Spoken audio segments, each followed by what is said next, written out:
Good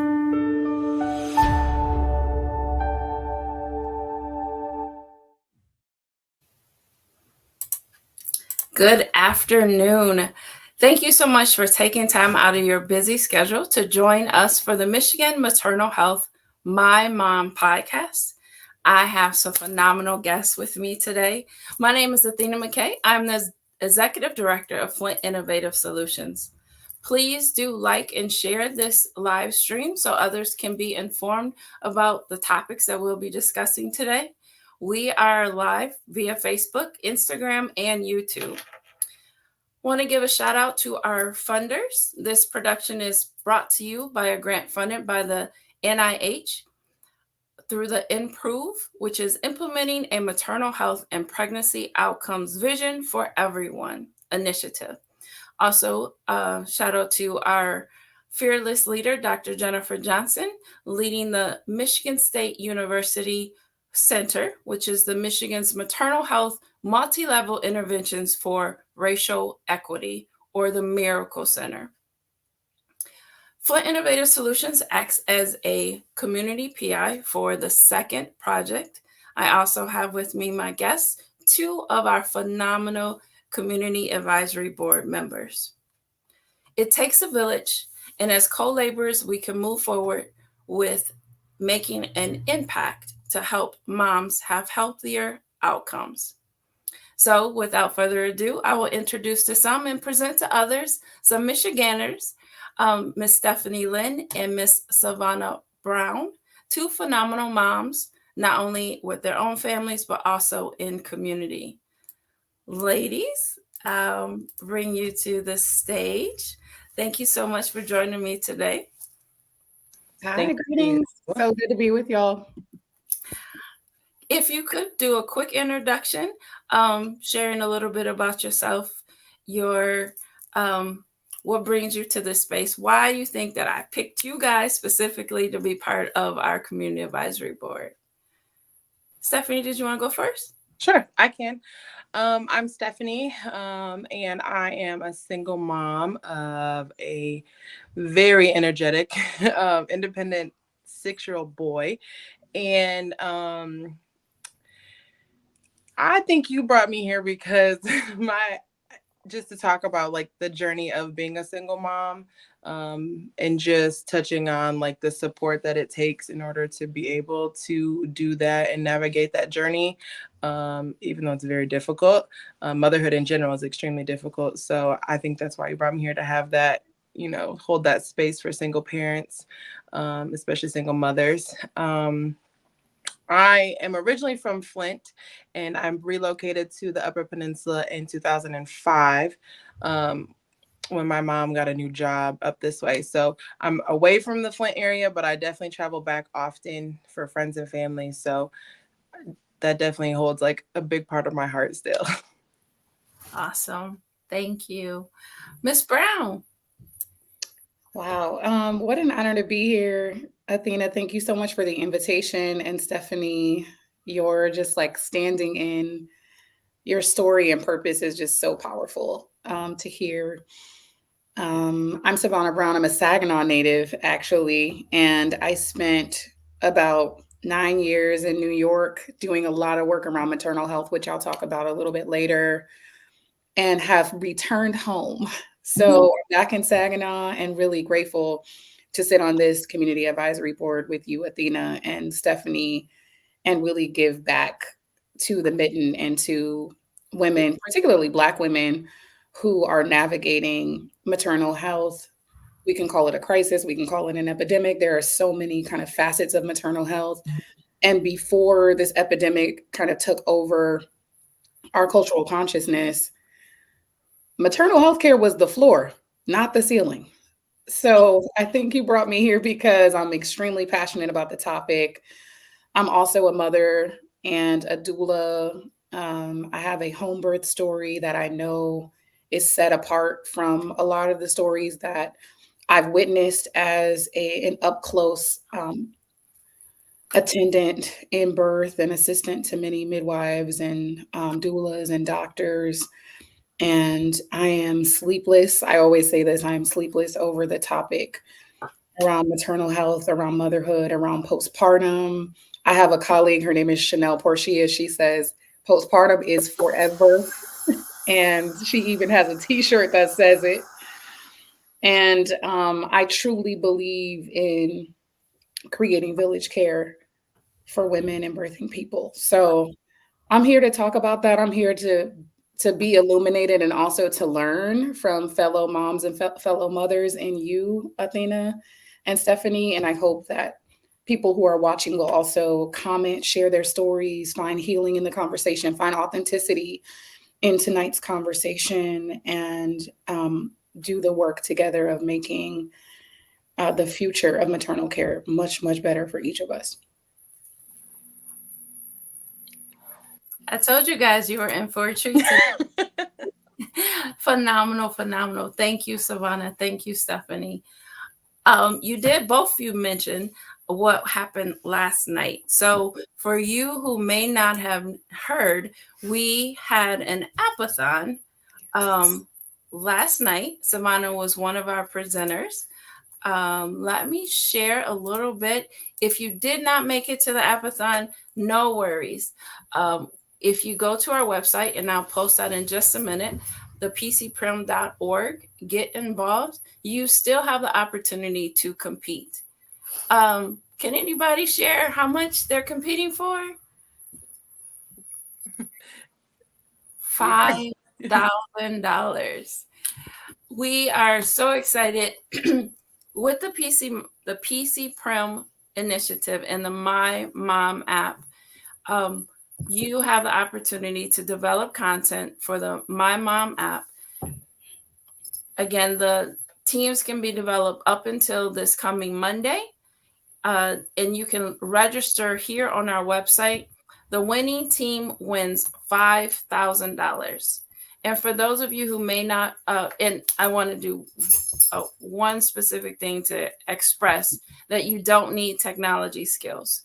That the SciAS platform that we're using allows for non-tech folks, non-geeks like me, to be able to participate and develop app and content. However, if you still don't want to be in a particular to compete, you can be a tester. So testers over here on the right will actually review everything that was created, so that we make sure that we award that top team that meet the criteria with those dollars.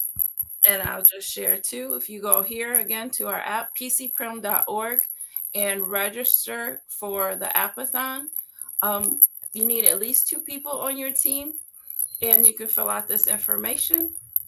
And we actually give bonuses for anyone who has first or second hand experience with pregnancy. Savannah, anything you think we should add to that? No, I think last night was just an amazing turnout, and it's not too late, as you said, Athena, to submit the application. I love the accessibility, for those of us who are not necessarily, like, we're not the tech guru, but we have something to bring. We have something to add. We have a story to tell. We have a population to think of that hasn't been thought of. We're creative. We have ideas. We're up close to moms and communities and families, or we are a part of that population. Please do come in. We want to create something that will change lives. So I hope you are inspired beyond the dollar sign of the amazing prize and the award. I know a lot of us could use $5,000 to sow into something that we're passionate or excited about, or just something that we sincerely need.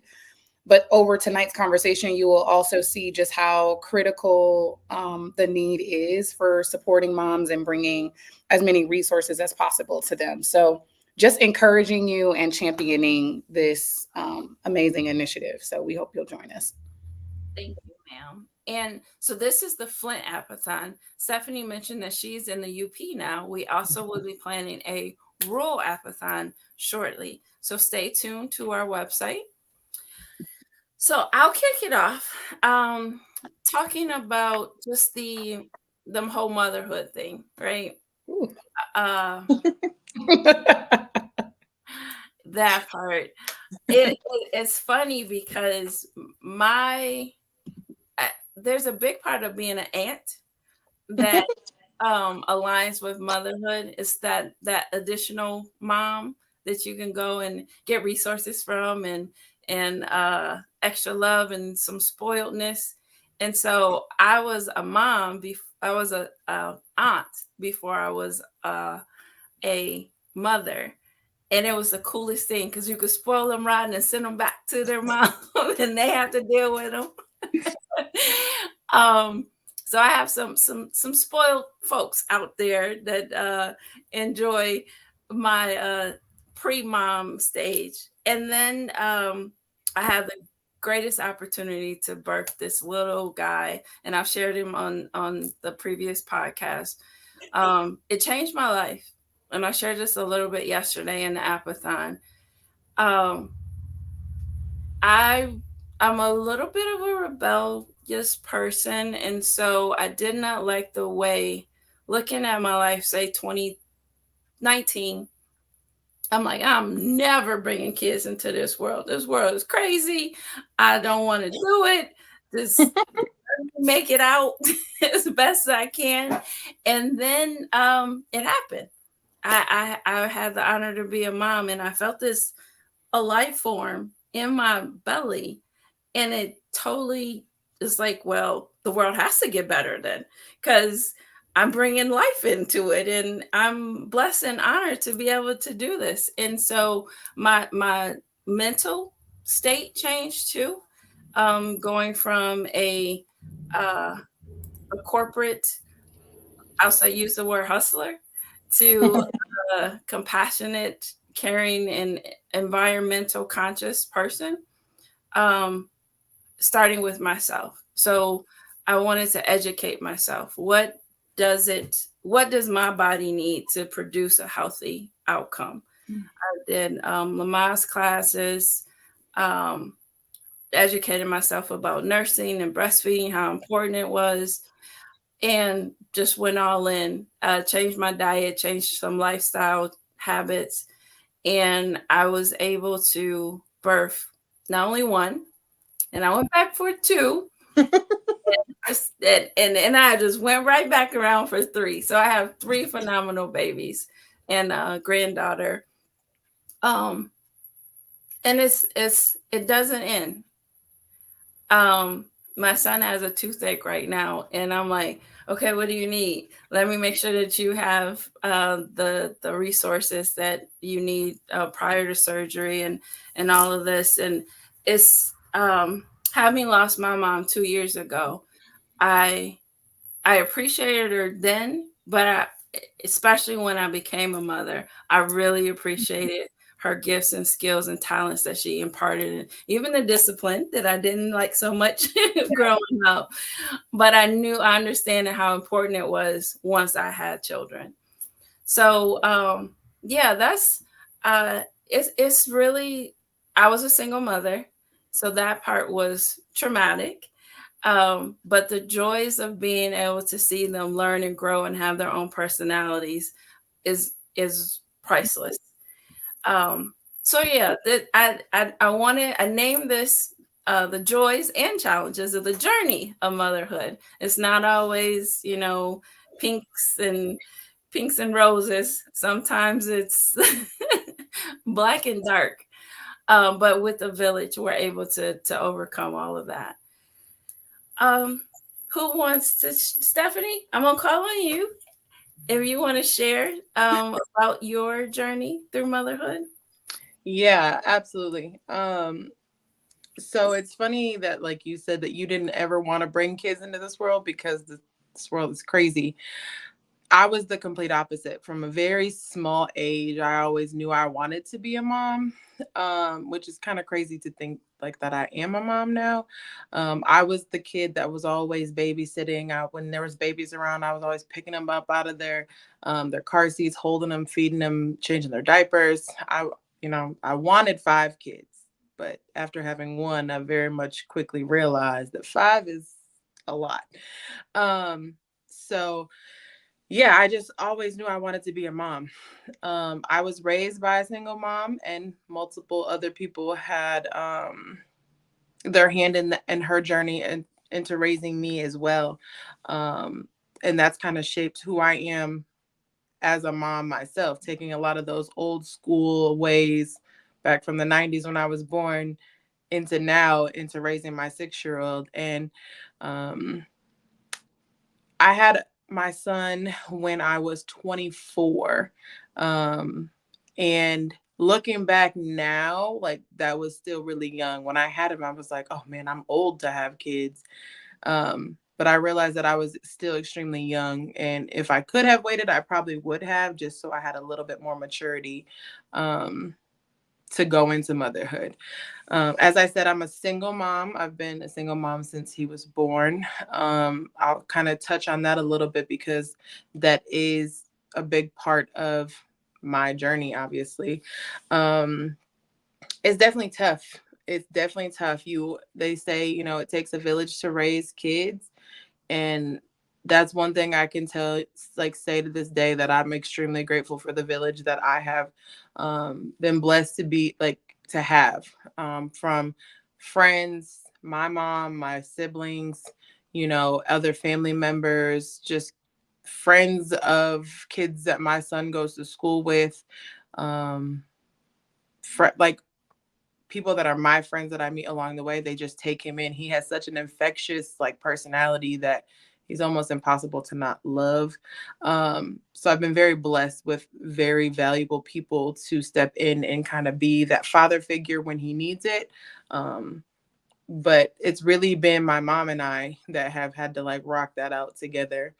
Um, like I said, it's very difficult, because you have to be the mom, the dad, the good cop, the bad cop. And Savannah and I were talking today that today just felt heavy, and it just felt like a lot. And that comes today.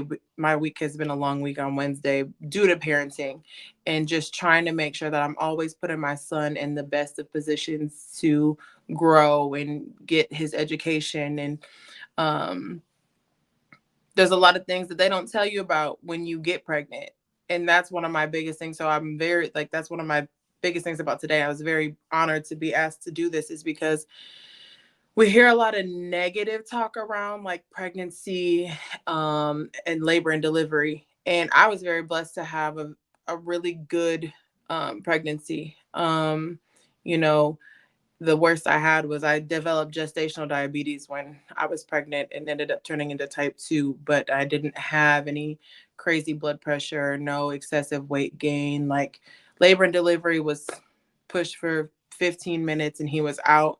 So a lot of people don't hear those versions of labor and delivery and pregnancy. They hear a lot of the horror stories, which those are just as important. But I know from previous experiences, a lot of my friends have said that's why they're afraid to have kids, is because you only ever hear the negative and the bad.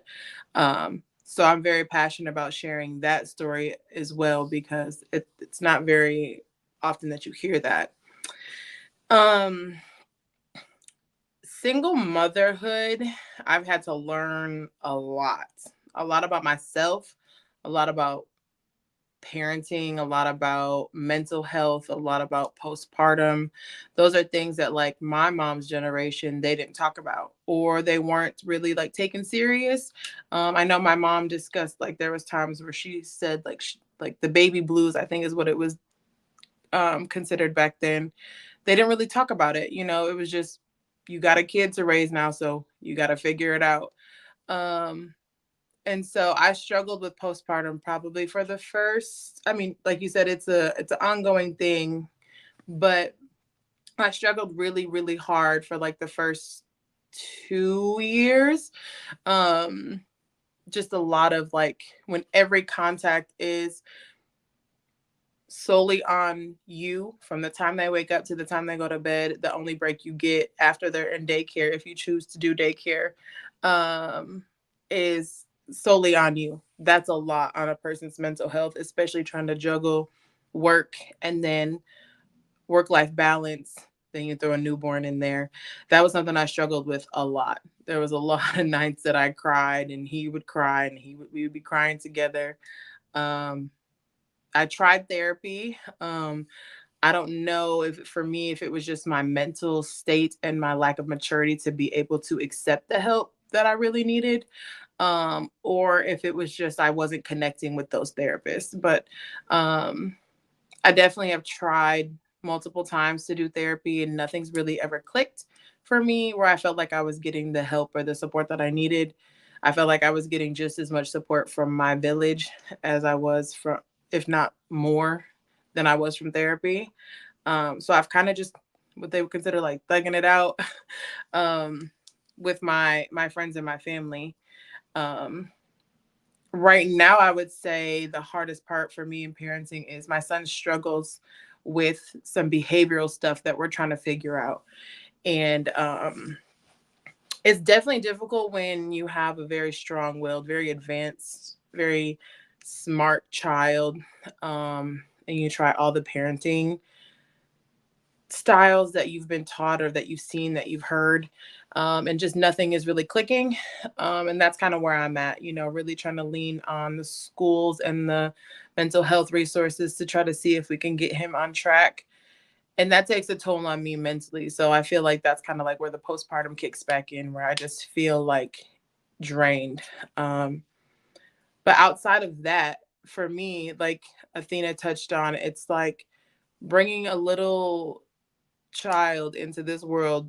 I don't think you can ever really grasp what type of like person they're going to be until you see it. And my son is in this stage of like really growing into his personality. And he is hilarious. He's got a great sense of humor. He loves music. He loves, his comprehension skills are just out of this world. And it shocks me every day. And that's the part I love about being a mom, is just really watching him evolve into the person that he's growing into being, and really just watching his personality bloom.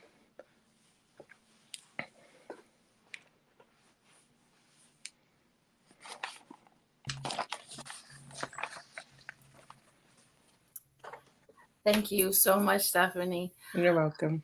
It's definitely a challenge raising geniuses. It's and you're just getting started too. Just Yeah. that we can talk offline too on some keeping them busy, and you're doing so much already, keeping them busy, active, sports, books, Mm-hmm. and he does all of that and more. The Legos, he's putting stuff together. It's amazing. Like you said, it's like a fresh miracle every day. Because how did this little person that was in my stomach now tell me like, no, play that song again? Man, he could recite every Chris Brown song from top to bottom. He was in there singing Say Goodbye by Chris Brown. And I told one of my friends, I'm like, I don't think it's ever going to get old listening to sing Chris Brown like someone already broke his heart at 6. That's amazing. Yes. And you have some friends sending I've seen that. Yes, indeed. You want to give them a shout out? Thank you, Taylor. I appreciate you. Thank you for watching. Absolutely. Miss Savannah, let me bring you into the room. Ma'am, would you like to share? Yeah, absolutely. I mean, thank you both so much for sharing. I feel like you've just made for great shoulders to stand on in this conversation, and just being real and resonant matters a lot to me. Stephanie, I was also 24 when I had my son, and in many ways, I would say that my resilience at the time and what I either did or did not know because of my age was definitely a survival or protective factor for me in getting through such a tremendous feat as being pregnant, labor and delivery, birth and motherhood. There's a way in which, the last kind of 7 to 10 years has um, caused some warrior marks in me, where I actually look up and I see the miracle of childbirth, and I see the miracle of people becoming mothers over and over again. And I actually question at times, like, could I do that in the way that I could do it when I first did? And to be honest, I think I'm facing the mountain that is this current reality around childbirth and mothering, especially for women of color. Um, Sometimes makes me run in the opposite direction. But I do reflect on, and I extend reverence and deep gratitude, like, to my 24-year-old self, to my 24-year-old mind and body and spirit that persevered and moved through the intersections of my world at that time, right? Which would have had anybody say, I'm not prepared to have a baby whatsoever. And I can say, in the way that you also said, Stephanie, that I was also cradled by a canopy of village, and that was the way that I survived it. And at the time, I was also really immersed and new in my work as a doula and a childbirth educator. And so I had the extended network around me that could hold all of the pieces that were falling apart for me.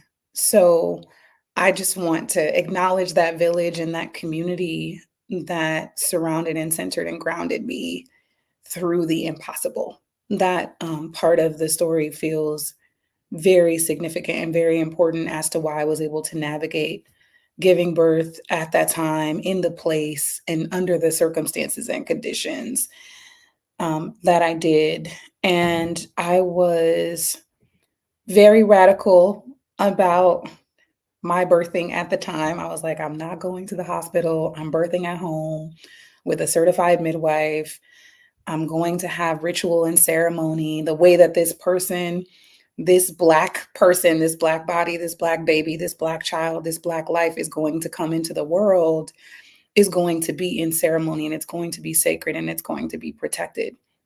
And I was able to declare that for myself and for him at the time. And I'm endlessly grateful that I had the container that I had at the time. It's also a reality for me that access to that and the privilege of undergoing my birthing process in that way catalyzes me and sustains the work, and I always say, and the rage that I have about the existing conditions that people and women are birthing in right now. And I am adamant about changing the conditions and changing the stories that I hear, but not just that I hear, but that I witness. I mean, I've been at a birth as a support person, as a doula, and been kicked out of the room for trying to protect someone's decision making around how it is they want to deliver their baby, or what medications they don't want to take, or how it is that they want to push, or who they want in the room or who they don't want in the room. And I will say with honesty and integrity and not hyperbolically that the healthcare system writ large is a war zone for women, and particularly women of color, and particularly poor women of color, and particularly poor queer women of color, and particularly poor queer fat women of color, and particularly poor queer fat disabled women of color. I mean, you add the intersections, you add the margins, the worse we have it. And that's enough to be enraged by. And layer that on top of living in a country that already does not care about your health and well-being, and factors of structural, systemic, and societal racism and violence are interpolating on your life at all times. So whether that be your socioeconomic status, your barriers to education, your mental health, your social determinants of health, like factors like exposure to violence, exposure to abuse, whether that be interpersonal violence and abuse or violence and abuse by the state. These are all of the things that we are constantly grappling with and surviving. And when it comes down to it and we boil down to our conditions, a lot of what we're facing, especially in the postpartum period and after birth, is very invisibilized. So I'm really grateful for this conversation because we're also visibilizing the kind of pain and tragedy that people go through. I mean, I've called a postpartum mom who has a 3-month-old baby who has not eaten in 12 hours because she's like, I can't get up because of my C-section scar and warm something up on the stove. My baby is constantly crying. We're dealing with some attachment issues. I don't speak English, so I can't call and order food. I live on the 8th floor of a New York City apartment building, and I can't go downstairs. There's no elevator for me to retrieve food. I am alone. These dark scenarios and circumstances, it's a nightmare, right? Like that any newly postpartum woman would be experiencing that, and then there is no visibility or visibilizing of these circumstances and of these conditions. And then it's also highly stigmatized because one of the things that we don't talk about when it comes to postpartum depression and mental health. And Stephanie, I so appreciate you for destigmatizing the idea that for some people, therapy is not a solution forward way, because one of the complexities that we fail to discuss is that the moment you start articulating some of your postpartum symptoms, you can be criminalized, arrested, or separated from your child because of it, right? So, what does it look like for us to actually shift the conditions that mothers are in to begin with, right? What is our prevention method, and how do we here on the Western part of the world begin to establish more communal village making? Athena, I really resonated with you saying, before I had children, I was like, I'm not bringing kids into this kind of world. And reproductive choice is often impacted by our societal circumstances. Like, well, who's going to pay for it? And where am I going to get childcare? And how am I going to manage that by myself? Right? These are the questions that actually inform whether or not we would have more children. But imagine if we knew from this utopic ideology that like someone was going to be ringing the doorbell every hour bringing food, and community would be there to celebrate us and shower us and take care of us and bathe the baby and hold the baby and feed the baby and nurture the mother and ritualize the mother and heal the mother and help the mother sleep and help the mother step outside and feel sun on her face for the first time and take care of the bills and make sure the finances do not go downward. All of these different things. These are when I talk to a lot of women who are like, I'm not interested in having babies, I'm always wondering if these conditions change, would your answer change, right? And it's not that all people desire to have children. I know that they don't, but those are some of the conditions that we're often sorting through. They're very material and systemic. They're actually not about our value systems of family and children at all. They're about the systemic oppressions that we're facing that don't allow us to make the choices that we'd like to make. And I really do want to emphasize this piece around therapy because it is extremely inaccessible for a postpartum mom to have a once weekly or a twice weekly or even a once monthly sometimes to talk through her feelings and her emotions. And one of the things that I have seen work mightily and effectively is group spaces where moms can sit together and exchange ideas or exchange resources or support one another or normalize the things that are happening to them, especially the things that are less than beautiful about being newly postpartum. But the number one factor that changes the mental health of a newly postpartum person is changing her conditions.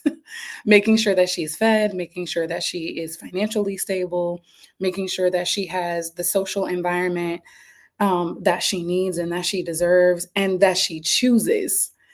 All of those different kinds of factors are important, and condition setting for postpartum is something that we don't talk about. We just get ready for the person to do it alone, or we only focus on the baby and we bring them a nice pair of shoes when like really mom hasn't eaten at all or hasn't even had a glass of water and she's breastfeeding 16 hours a day, right? Like what does that actually look like and need to look like?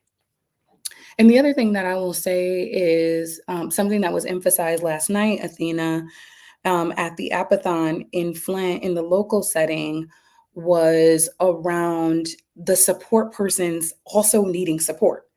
So whether it's dad or partner or mom number two or bonus parent, whoever it is, grandparent, auntie, whoever is supporting and in what I call the ecosystem or the constellation of the family, how are we also caring for them and doulaing them and midwifing them into this new life, into this new structure, and making sure that resources are also available to them? We often forget about dads and co-parents and bonus parents and partners and spouses. And even the aunties need support, right? I love that. And we're not often thinking about how we need rings of support. For every person, there should be four people standing behind them. That's what I always say, even in doula support. I never go to a birth alone. I never support a birthing person or family alone. There's always multiple people standing behind me to ensure that my back is also caught. And I believe that as people of color, we have lost that innate ancestral tradition because this individualistic culture is actually not our way of caring for families or kinship keeping. That is not the way that we've done it, and it's not the way that it is being done in other parts of the world. So I'm constantly thinking about how do we integrate that into what we're now understanding as maternal health care, prenatal care, in terms of any reproductive care for that matter, and especially in postpartum care. How are we cradling the whole family? And then who cradles the cradle? Like that really is the way that we should be thinking about it. This very individualized way of caring and supporting has been extremely detrimental. And I would also say it's very dangerous. We've lost a lot of women and mothers. If you look up, you could just Google maternal mortality and morbidity. There are just countless pregnancy related deaths, maternal related deaths, postpartum related deaths. And some of those are even suicide and homicide, which we don't talk about at all. And we're really losing sight of how the village is a survival strategy and a survival mechanism. So all of those things I think about that saved me, and that were also the ways that I've been implementing and supporting families and communities feels really critical to uplift. Because while we're destigmatizing, we are also needing to really center the conversation in a set of values and practices that we've lost, and we just need to be honest about that. We don't do them readily anymore. And for several reasons, some of us are afraid to ask for help, or we don't know what it looks like, or we're afraid to inconvenience other people. So how do we back out of that culture that is not our own? And how do we move back into the ways we used to maintain?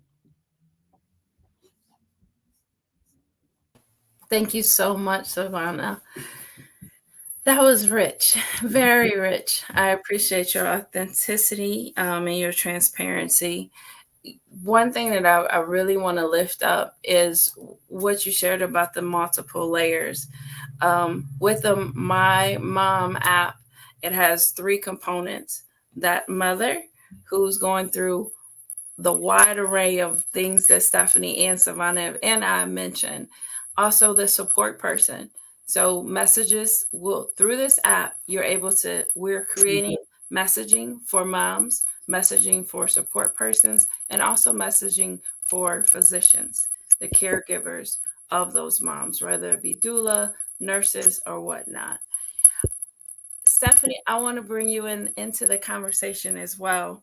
You both had some very phenomenal points. We talked about the village, mental health.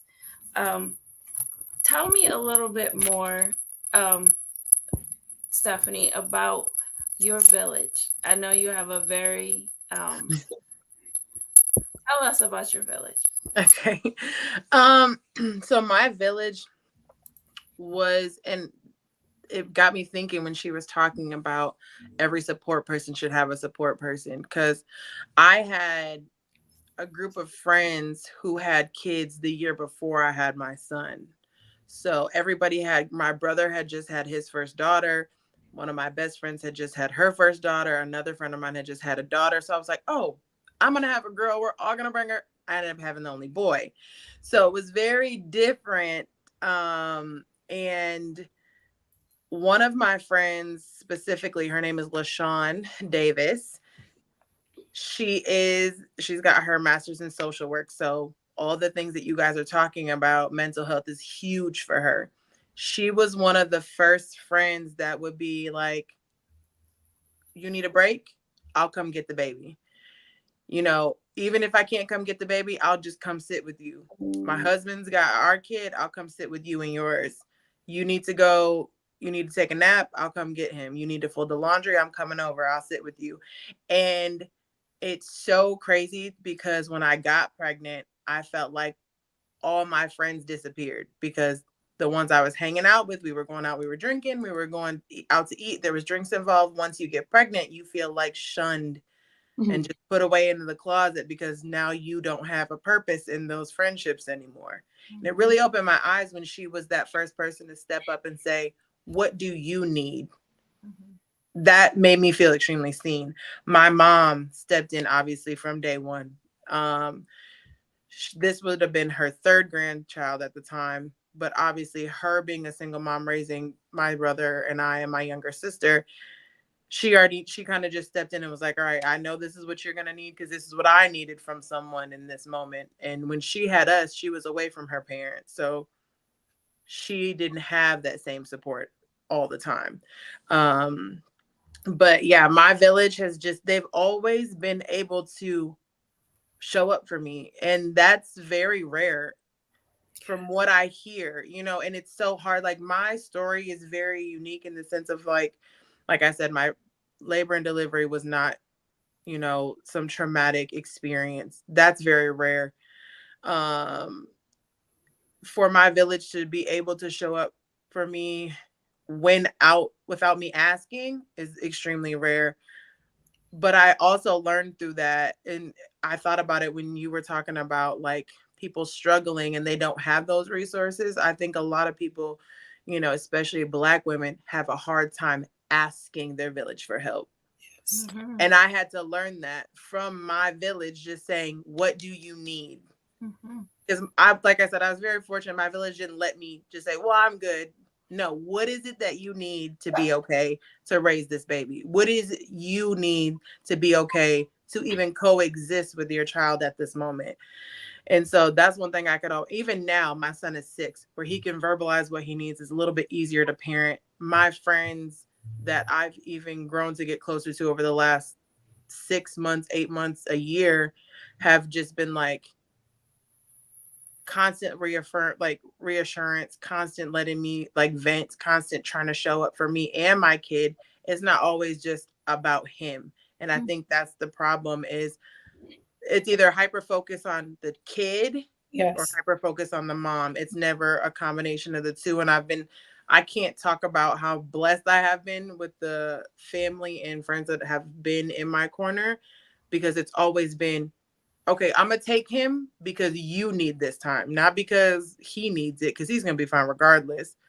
But it's a combination, and that's something that I know I've been able to witness that a lot of people don't get, especially as young moms. They don't get that. Mm-hmm. Thank you for that. Mm-hmm.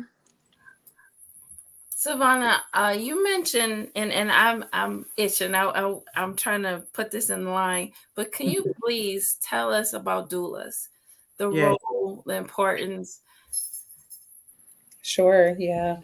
This is such an important question. One thing that I will say is that doulas are trending right now. So a lot of people are saying doulas, doulas, doulas. But I also want to just elevate the fact that for many centuries, our aunties, our mamas, people without letters behind their names, etc., have been playing the role of this non-judgmental support, caretaker, mother keeper, um, eyewitness, person that is there to provide emotional, spiritual, psychological, and physical support to the birthing person and really to the birthing family. So I even have people in my community who I trained with as doulas or who I have trained who don't even use the word because, well, there are several levels of why they don't use the word, but they really identify as that person who sits at the foot of the bed and bears witness and supports and really answers the call. So I just want to say that in the tradition of communities of color, we have always had that. And it's a way of being and it's a way of culture keeping that we engage in. Now that the term has become more popularized, we've also been able to raise some of the concerns that women have shared and articulated to doulas. We've shown that simply having birth support or companionship, which a doula provides, increases and improves the birthing outcomes. So we're talking about healthy deliveries, we're talking about full-term deliveries, we're talking about trauma-free deliveries, all of these different kinds of things we've seen. The increased prenatal education that doulas provide. Stephanie, you were like, first of all, nobody even tells you what's going to happen. So the doula is there to normalize the things, right? Should I be feeling pain here? Is that normal?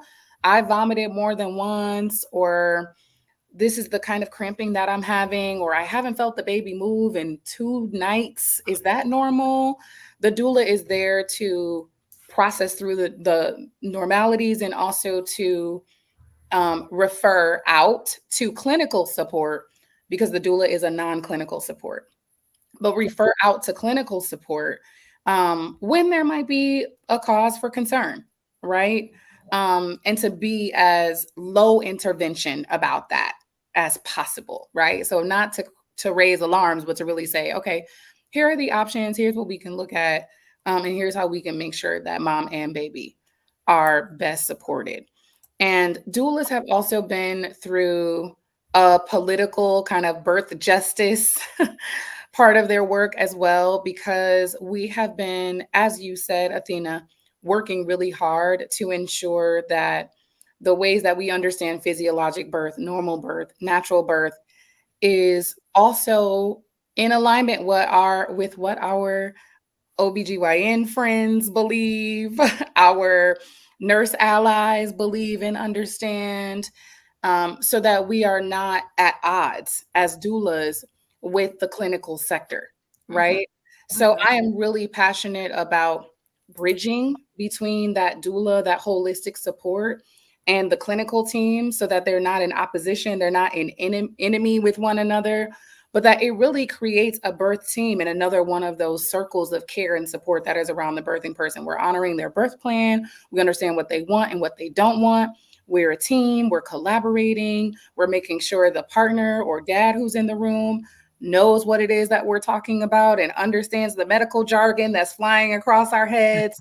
So we're translators, we are culture keepers, we are birth plan keepers, we are physical support. Sometimes we might offer comfort measures and, physically ease the pain, or just offer a word of affirmation to make sure that the person knows that what is happening is normal or what is happening is not normal. And these are the steps or the path that we need to take to do what we need to do. And I will also share that there are multiple kinds of doulas. So there are doulas that are specifically birth doulas, but then you also have postpartum doulas.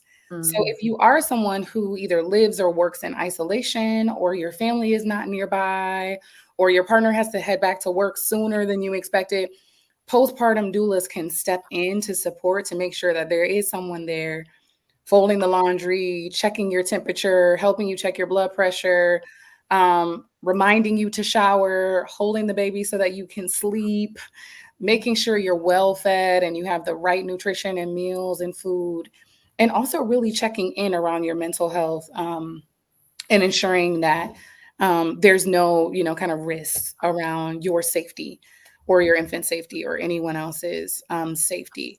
So that is really, really critical. Doulas have been what I call life-saving devices in the last decade or so. But I just wanted to emphasize that it is an age-old tradition of women caring for and keeping each other. Thank you so much. Thank you, thank you, thank you. Stephanie, I cut your heads off. Hold on. It's all good. So I want to emphasize the village. Yeah. Stephanie, you articulated so well that it's not only the mom, it's not only the baby, it's the whole person. And Savannah, you also mentioned how important it is for not only the caregiver, the birthing family, but them to have layers of support. You want to add anything else to that? It's definitely for me. I think, like I said, I can only speak for myself, but I know talking to my other friends, especially like my like women of color that I'm friends with, Yes. I think the hardest part was getting out of the comfort of like our own self and what we watch our mothers do. That's my mom in the comments. And she grew up of, no, I got it. No, I got it. No, don't worry, I'll get it. She had 3 C-sections and we were not small children. So she had my brother, and she said like, oh, I was up moving furniture the next day because I had to get my office set up at home so I could work. And that's just the mindset that I think a lot of women in general, but I think women of color especially, just take on. Like, oh, I brought these kids in and no one can do it better than me, so I'm not going to ask for help because then I'm going to have to go behind them and fix it, because it's that control factor, and I still struggle with that. And my village really, like, I've had people literally plan my whole kids' birthday parties, like decorations, food, and I just have to show up.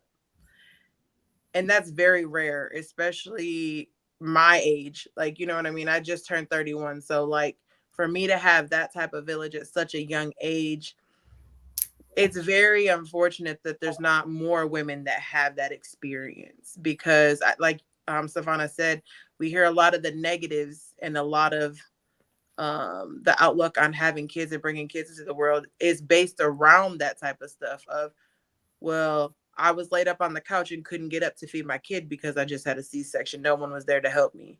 Or I'm struggling because I'm a single mom and no one's stepping in to help me. They see me struggling, but we don't want to ask for help.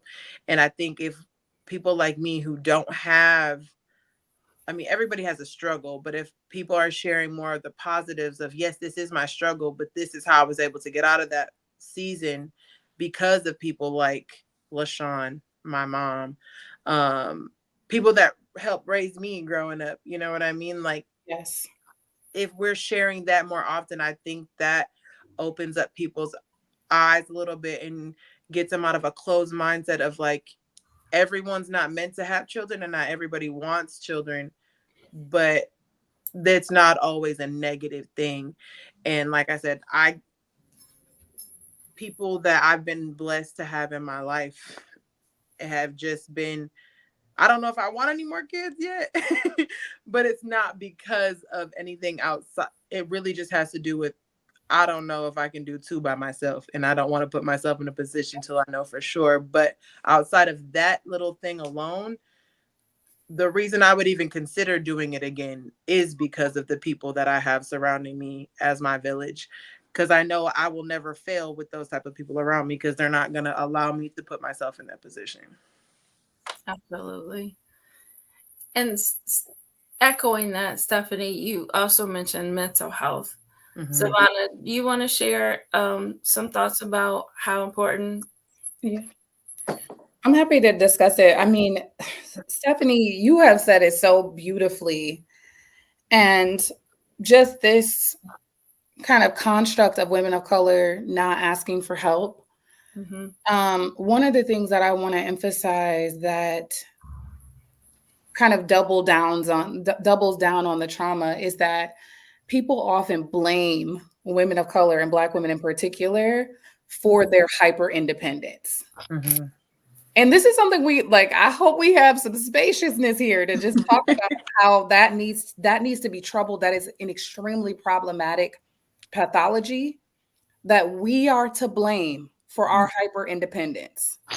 And the reason that I say this is because medical journals, if we look back in the 1800s, are built on this notion that Black women are super strong, what Deidre Cooper Owens in her book Medical Bondage calls super bodies. And that our hyper independence is a symptom of wanting to be in control versus a symptom of historical trauma of not being able to be in control of our bodies. Absolutely.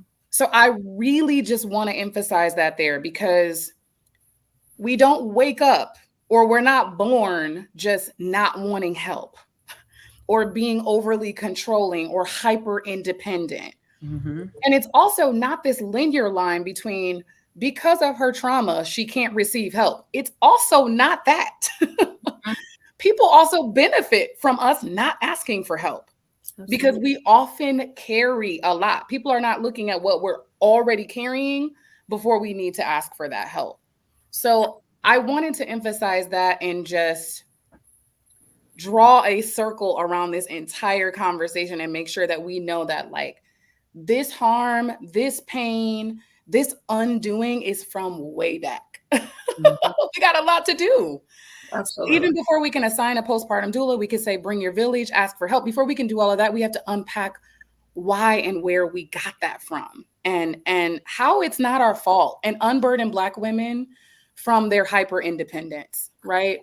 And not blame them and cast blame and judgment on us for that. I just want to ask for the grace and the balm of peace from the community around that, because we're talking about a very serious topic, and it has layers to it.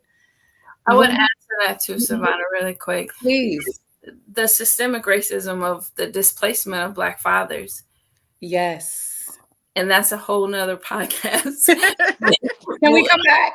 Can we definitely come back? Oh my goodness. And I know some Black men who are willing, ready, and able to have that conversation and not just talk about it again from a victim stance, but really to think about where does this pathology come from around our the displacement of our institution of family, of our ways of even relating to one another as Black men and Black women. There's a whole lineage of Black sexual politics that informs family constitutions and why it is that Black families struggle with one another. And I really appreciate you bringing in that lens. That's crucial to the mental health component. Absolutely. Ladies, we have 1 minute left. I have so enjoyed spending time with you and talking with you and hearing your stories, seeing, there's one more question I want to, do you think the stigma that is placed on women that are single adds to the avoidance of asking for help? So you want to hit that in 30 seconds? Again, this is also historical. I see Stephanie's got some thoughts. I think the answer is absolutely yes. There was an article produced in the 1950s called the Moynihan Report, and it was built around making single mothers the reason that the economy in the United States was declining. And so this stigmatization is not just, a societal cultural, but it is also based in economics and capitalism and how the single mother is horrible for society. So we are cultured to understand single mothers on the margins and on the fringes of this society. So we have to learn to recenter the power of mothers, of women, no matter how or who you are parenting with or without. and look at our conditions again and not the individual. But that stigma definitely shows up for each of us who are like, well, I shouldn't ask for help because maybe it's my fault that I'm out here by myself, like in this wild, in this wilderness, in these woods. Instead of allowing us to say, no, I actually deserve the dignity and the sovereignty of care and support and to be held and cradled as well. So it's definitely layered, Rhonda. Thank you for your question. I think that's great. Stephanie, did you have anything? I know we have to wrap. No, not really. I was thinking about, because that's my mom that asked that question. So being raised a single parent, and then being a single parent, it's, I think, very much like what you said, is when you end up in this situation, whether it's from the beginning or just like maybe a marriage doesn't work and now you're raising these kids by yourself part-time. I think, like you said, it's very much the society views a single mom as, you did this to yourself. Yes. And so it's like, I know from my point of view, and some of my friends that I've talked to, whether they were single moms from their child's birth, or they have older children now, they're now raising them by themselves. We feel like, well, who am I to complain, or who am I to ask, because they already see me this way. So now if I'm asking for help, they're gonna say, well, you already get WIC, you already get foods, you already do that, So it's like, who am I to ask for more when society already views you as you're taking and taking and taking? So I definitely agree with you. Thank you so much, ladies. We're a little bit off over schedule, but I again, thank you, audience. Rhonda, BFF, thank you so much. Stephanie, you said something that really hit home, and it changing the narrative. Right. And Savannah, the education, so that we can change the narrative. Yeah. Right. It's so important for us to take back that power so that we can normalize healthy relationships, healthy pregnancies, healthy lifestyles. Of course, shameless plug, the PC, PRAMM, My Mom app. This is what we're aiming to do. The messaging through this app will help inform moms, their caregivers, as well as their healthcare providers on how to better serve them. As you can see, we got some phenomenal people that's helping build this app. So thank you so much again, everyone, for joining us this evening. Stephanie, love you. Savannah, thank you so much. Honor you, Queen. I will see you all next week in the same place, same time.